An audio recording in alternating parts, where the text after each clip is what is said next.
bakristo bavandimwe, kristo yezu akuzwe. Mbifurije kugira umunsi mwiza. Munyemerere dusangire amasomo matagatifu kiliziya y'umubyeyi wacu yaduteguriye kuri uyu munsi. Isomo rya mbere, isomo ryo mu gitabo cy'umuhanuzi Hagayi. Mu mwaka wa kabiri wa Dariyusi ari ku ngoma, ku munsi wa mbere w'ukwezi kwa gatandatu, ijambo ry'Uhoraho ribwira Zorobabeli mwene Sheyalitiyeli umutware wa Yuda, Yozuwe mwene Yehosadiki umuherezabitambo mukuru, barimenyeshejwe na Hagayi umuhanuzi agira ati: Uhoraho umugaba w'ingabo avuze atya, aba bantu baravuga bati igihe cyo kongera kubaka ingoro y'Uhoraho ntikiragera.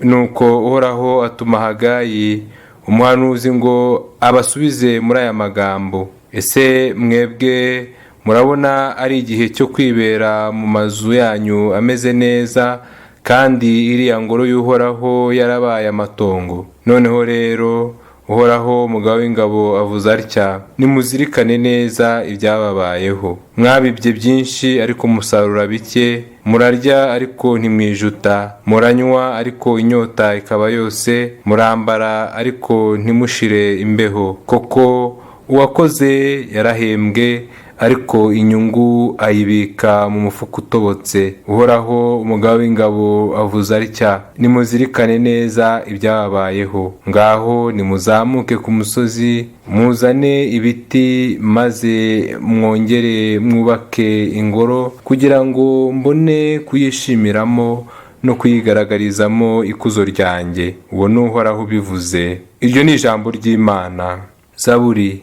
Uhoraho ashimishwa n'umuryango we. Nimuririmbire Uhoraho indirimbo nshya, mumusingirize mu ikoraniro ry'abayoboke be.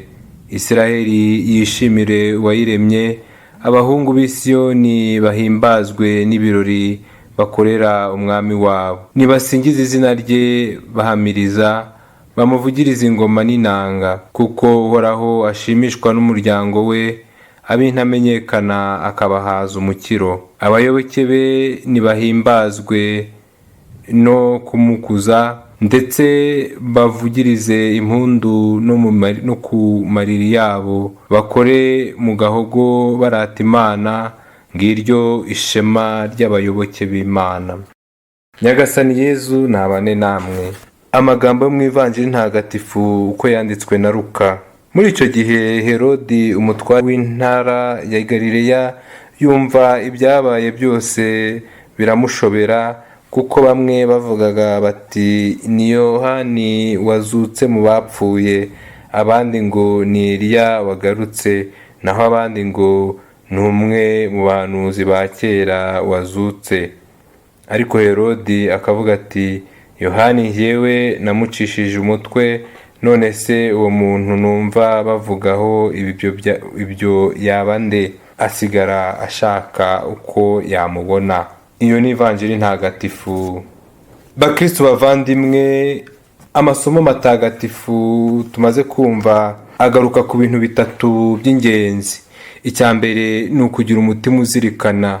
Icya kabiri ni ukongera kubaka ingoro y'Uhoraho. Icya gatatu ni ugushaka kubona Yezu. Mu isomo rya mbere, umuhanuzi Hagayi aratwibutsa agaciro ko kugira umutima uzirikana ku byo twanyuzemo n'Imana yacu. Kuzirikana ko igihe twabuze amahoro n'ibyo dukoze ntibiduhira, kubera ko bitari mu Imana. Ibi tubaho igihe turi kure y'Imana, igihe twayiteye umugongo, ni igihombo. Nta nyungu n'imwe tubibonamo, tubura amahoro, ndetse tukagenda intatane, ntitubashe kwiyumvamo agaciro ko kubana n'Imana. Igihe tuzirikana ibyatubayeho, natwe tugomba kwigiramo ishyaka ryo kwita ku ngoro y'Imana, ariyo mibiri yacu na roho zacu, aho Imana yigaragariza ubwayo, bityo tukaba ibimenyetso bizima by'ikuzo ryayo. Natwe kimwe n'abo umuhanuzi Hagayi abwira, usanga bitubaho ntitwite byuzuye ku gaciro n'ubuzima bwa roho zacu, ahubwo tugahibikanira mu zihumanya bikanazitesha agaciro. Ese natwe dutekereza ko igihe kitaragera cyo kwita kuri roho zacu no kuzitura Imana nk'ingoro nziza yishimiramo kandi ikanagaragaza ikuzo ryayo? Ese tuzirikana ko igihe cyose tudatuwemo n'Imana tudashobora kwereka abandi urukundo, amahoro n'ibyishimo biyiturukaho? Ivanjiri iratwibutsa ko natwe dukwiye guhorana inyota yo guhura na Yezu ndetse tukanamumenya. Kumenya Yezu hari igihe tubiterwa n'ibyo yakoreye abandi cyangwa se n'ibyo adukorera. Kimwe na Herodi, natwe dushobora gushaka kubona Yezu by'amatsiko gusa, ariko ntitumwemerere ngo ahindure ubuzima bwacu, ntitumwemerere ngo abone umwanya mu buzima bwacu. Dushobora guhura nawe no kumuhabwa by'akamenyero, dushobora kwifuza kumubona ariko ntitwemere ko aduhindura, ngo ahindure amateka yacu, ubuzima bwacu, imitima yacu ikirangwamo urwango, inzika, ishyari, ukwikuza, ibikomere byinshi bitandukanye bitubuza kubabarira no kubaho tunyuzwe. Nibyo koko natwe dushaka guhura na Yezu mu masakaramentu atandukanye ndetse no muri bagenzi bacu. Tumwemerere adukize, agenge ubuzima bwacu, kandi ibyiza akorera abantu aho kudutera kumwitiranya n'abandi bahanuzi bitume tumumenya, tumwemere kandi tumutuze mu byacu. Dusabe Nyagasani kumenya no kuzirikana mu mitima yacu ikuzo, ineza n'impuhwe Imana itugirira, maze ubuzima bwacu bube ingoro Imana yishimiramo kandi igaragariza mu ikuzo ryayo.